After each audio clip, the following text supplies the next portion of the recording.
বহুবার ভেবেছি বাবা, বহুবার চেয়েছি যে আপনাকে সবটা বলে দেব, কিন্তু পারিনি। সবাই চায়নি যে সব সত্যিটা আমি আপনাকে বলি, আর আমিও আপনাকে খুশিতে থাকতে দেখে, ভালো থাকতে দেখে আপনার সামনে গিয়ে দাঁড়াতে পারিনি। আমার নিজেকে খুব অপরাধী মনে হচ্ছিল। মনে হচ্ছিল আপনি আমাকে মেয়ের মতন ভালোবাসেন, কিন্তু আমি বোধহয় সেই ভালোবাসার যোগ্যই না। আমার মনে হচ্ছিল আমি আপনাকে ঠকাচ্ছি। বাবা, আপনি আমার কাছে যেটা চেয়েছেন সেটা হয়তো আমি দিতে পারবো না, কিন্তু আমি আপনাকে ঠকাতেও পারবো না।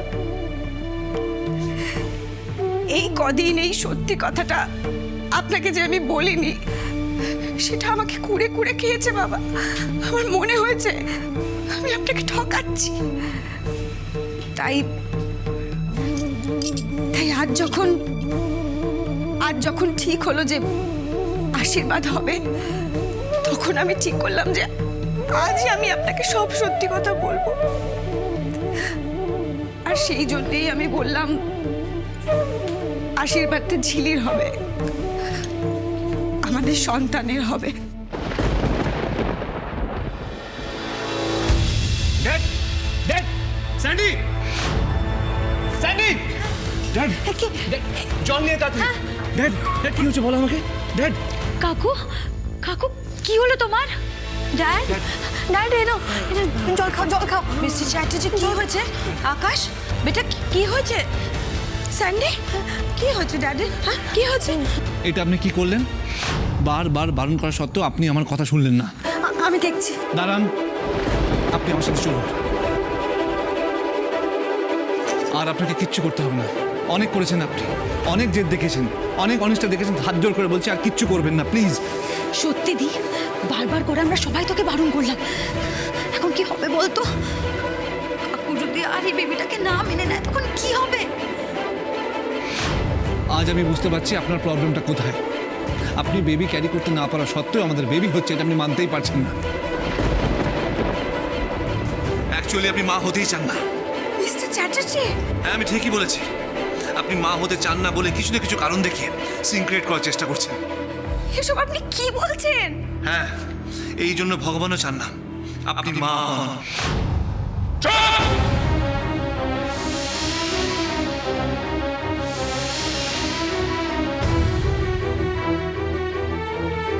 Please mister Chatterjee, cool down please. Mister Chatterjee,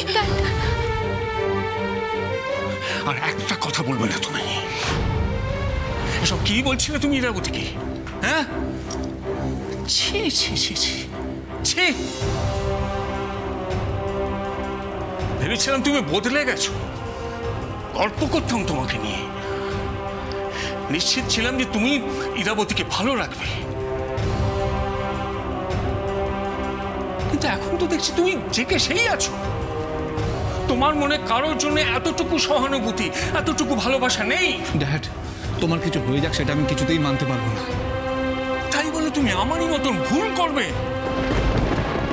আমি একদিন অহংকার দেখাতে গিয়ে ঠিক এই ভুলটাই করেছিলাম। আরে সবটা তুমি জানো, তা সত্ত্বেও তুমি একই জিনিস করে চলেছ। ড্যাড, আমার মনে হয় তোমার একটু রেস্ট নেওয়া উচিত। আমি ডক্টরকে ডাকছি। তোমায় কিচ্ছু করতে হবে না, আমি একদম ঠিক আছি। আমাকে এত দুর্বল ভাবার কোনো দরকার নেই। সত্যি কথা সহ্য করার ক্ষমতা তোমাদের চেয়ে আমার অনেক বেশি আছে। আর এই যে সারাক্ষণ বলো যে তোমার নাকি খুব চিন্তা হয়, আমার কি হবে, আমার কি হবে, একবারও ভেবে দেখেছো আজ যে আমি এইখানে দাঁড়িয়ে থাকতে পারছি সেটা কার জন্য? এই ইরাবতীর জন্য, শুধুমাত্র ইরাবতীর জন্য। বেশ কিছুদিন আগে আমি শারীরিকভাবে সম্পূর্ণ সুস্থ হয়ে গেছি। আমার যা যা অসুবিধাগুলো ছিল সেগুলো আর নেই। কেন জানো? আমার শারীরিক অসুস্থতার কারণগুলো যাকে তুমি একটু আগে দোষারোপ করছিলে সে সরিয়ে দিয়েছে। এই রবতী, আমি সবটা জানি। সেদিন রাতে তুমি আমার ঘরে এসে আমার ওষুধগুলো পাল্টে দিয়েছিলে, আমি জানি।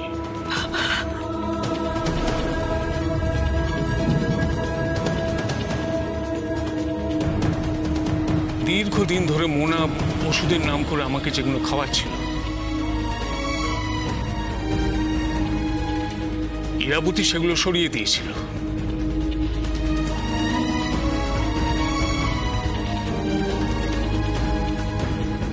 কি মোনা, আমি ভুল বলছি কিছু? আচ্ছা স্যান্ডি, সেদিন রাতে তুমি আমাকে ঘুমের ওষুধ দিতে ভুলে গেছিলে। হ্যাঁ ড্যাড। ওই দিন ইরাবতী আর মোনার সব কথা আমি শুনেছি। আপনি যদি বাবার ক্ষতি না চাইবেন তাহলে রিপোর্টটা এরমভাবে আড়াল করে রাখছেন কেন? মানে এই বাবাই কিন্তু এতদিন আপনার ছেলে মেয়েকে আশ্রয় দিয়েছে। ড্যাড, তুমি আগে তো সব কিছু বলনি। কি জানো, তোমার ইরাবতীর ওপর কোনো ভরসা বা বিশ্বাস না থাকতে পারে, কিন্তু আমার আছে। আমি জানতাম যে এই মেয়েটাই পারবে আমার পরিবারটাকে বদলে দিতে। মোনা, স্যান্ডি, নীল যখন এই বাড়িতে এলো, তখনকার ওরা আর এখনকার ওদের মধ্যে তফাৎটা তো সবার কাছে দিনের আলোর মতো পরিষ্কার। মিস্টার চ্যাটার্জি, আমি বাধ্য হয়ে থাকো না। কবে কখন কি করেছো ও আজ আর আমি শুনতে চাই না। তুমি নিশ্চয়ই তোমার ইনসিকিউরিটি থেকে বা তোমার সন্তানদের ভবিষ্যতের কথা ভেবে ওসব করেছো, কিন্তু আজ যে তুমি বদলে গেছো এটাই আমার কাছে অনেক। ভুল বুঝতে পেরে তুমি এই যে নিজেকে শোধরাবার চেষ্টা করছো, এতেই আমি খুশি হয়েছি। আমার খারাপ লাগছে যে ইরাবতীর জন্য সবাই বদলে গেল, কিন্তু আকাশটা বদলালো না। সে একই রকম জেদি, একই রকম গোয়ারি থেকে গেল।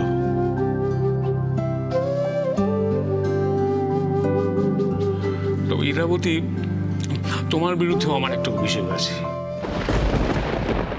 আচ্ছা, তুমি ভাবলে কি করে যে তোমার কোনো খুঁত বা খামতি দিয়ে আমি তোমার বিচার করব? কোনো বাবা তা করতে পারে মা? যে কারণেই হোক না কেন, বাবা সবসময় তার মেয়েকে আগলে রাখে। হ্যাঁ, আমি মানছি যে আমি তোমাদের নাতি নাতনির কথা বলেছি, কিন্তু দেখো এই বয়সে তো ওরকম ইচ্ছে অনেকেরই হয়, তাই না?